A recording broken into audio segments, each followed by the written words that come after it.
One thing that it cost me, which I do miss, and I've tried to find ways to do this, and I've floated around this idea of coming up with a center to take care of it. There's a community that comes from a church, going to a place where you go to celebrate your views or your shared history. You sing songs together, you cry, you tell people that you're having trouble, and they're there, and you're there to support some other people. You become part of this society, the sub-society and the greater society that's closer knit. And it's not complete intimacy, but it still is this idea that we're all sticking together. When I became an atheist, that opportunity goes away. I have bands, I have art clubs and groups that I've put together and participated in and all the rest of this stuff. But there's not a group together that celebrates the idea of being a humanist secularist, where you have that spiritual feeling of singing songs and of community and of someone sharing their stories and that kind of thing. And so I miss that. I've lost a few friends, and my family doesn't quite understand what is going on with me about religion. And they don't. My family's religious in their own ways, but everybody kind of keeps it private. It's not like they're beating each other over the head with it. I've lost a few opportunities to date some people, and I say, hey, I'm an atheist, and they'd be like, oh, I don't date atheists, and I don't know. I think that they don't understand what an atheist does in their spare time. But some people did that. The things that I've gained from it, I mean, life is more manageable because it's me. I'm not the most powerful thing in the world, and that's one myth that many people think about atheists, is that atheists think that they're in control of everything, and I'm not. It's that you gain a degree of humility when you become someone who is a secularist, because you realize where you are in the world and that you can't control everything. And coming to that realization, you're better off to interface with it, because you aren't asking for things to happen to stuff that you can't control. You just need to let that go.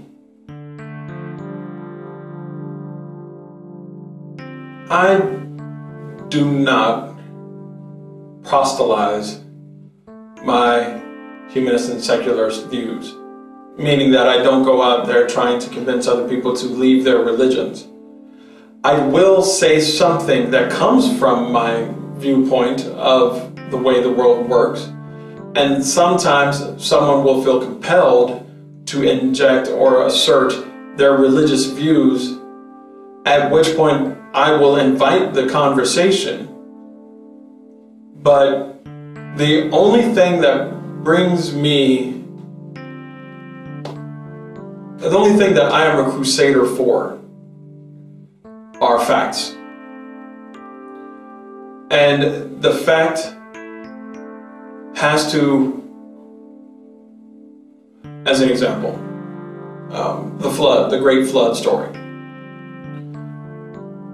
When someone starts coming up with science, not to quote quick fingers, science, that supports the idea of a great flood as told in the Abrahamic religions, those facts will be challenged by me, because those facts don't hold up.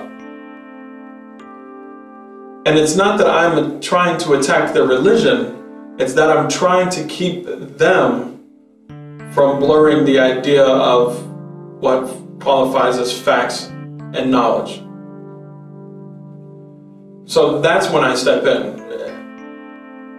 And that's also when someone comes to me with a religious view and tries to say that I am incorrect for my assertion because of their religious view, I will defend myself. But I don't actively go out baiting people, chasing people down, or looking for someone to argue with about that. Well, one thing is, I didn't seek this change. this was a revelation that I had, and yes, that is an illusion. When I found the truth, I couldn't deny it. The path that I was on was trying to find out about what my religion meant to me. So when someone's on a similar journey, I can't say that person is on a similar journey towards secularism, towards atheism, towards humanism, because once someone does that, they already know that fact and they're acting in that particular direction. The path that I was on was one where I know there's such a thing as truth, actual, dependable, visible, replicatable truth. There's a fact out there. And I knew this, and I wasn't satisfied until I found out about it. If you are in that situation where you're getting this conflicting information, where someone's saying that facts are flexible, facts are interpreted through opinion, that's another lie. Or that facts can be changed at a whim. That's the kind of thing that you need to just roll over and just keep on going and investigate why there's not a fact there. Those people who believe in an omniscient, all-loving God, they're fine. They can go ahead and do that. Just the general category, they're fine. Go do that. Please do enjoy it. Be happy. Don't hurt others. Yeah, we're all good. Those people who believe in multiple gods, in a spiritual life, in crystal powers, to the Wiccans, to the pagans, they're all fine with me too. Again, same qualifiers. Don't hurt others or yourself. And don't challenge fact. Don't dismiss fact when it's shown to try and support your own thing, because I'll be there. Those people who actually oppose my understanding of the world and who shake their head or would be upset or would put any comments or bash me for it, whatever. There is no religion that I know of that in the actual doctrine and scripture gives you that right to do so.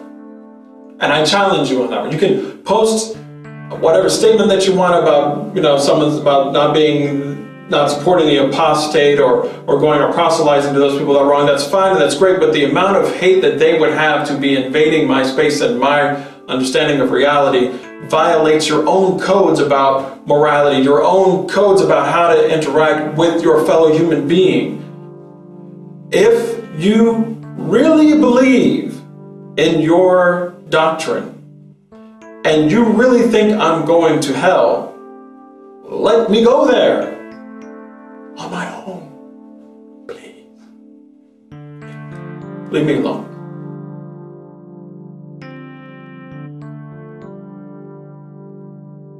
But part of the problem was when I would proselytize and with someone, I would get to a point where they would ask a question I no longer had an answer for. And I would just say, it's a miracle, it's God's work, it's working in some way that you don't understand and I don't understand. And then I'd say, well, you know what? Because what I want is I want a reality. I had no qualms with asking in prayer for clarity, which never came. Or you could say that it did come, because as I looked further, I realized, looking in historical facts, contemporaneous reports, other kind of religions, and the evolution of religion, I got the clarity I was looking for.